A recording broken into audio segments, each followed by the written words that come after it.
واجهت أحمد، أنكر وحلف وقال دي مجرد زميلة شغل.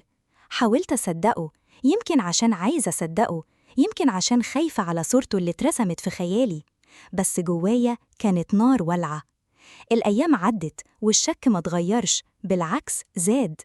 اكتشفت إن سارة دي متجوزة وإنها على خلاف مع جوزها، وده خلى قلبي يتقطع أكتر.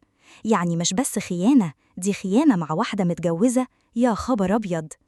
كررت المواجهة أكتر من مرة، فكل مرة أحمد يحلف ويبكي هسيبها خلاص توبة.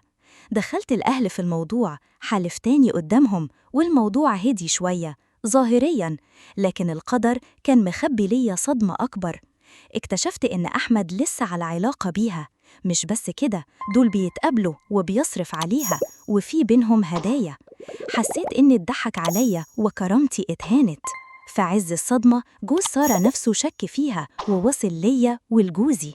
تفتكروا أنا عملت إيه؟ المصيبة الكبرى لسه في الجزء اللي جاي.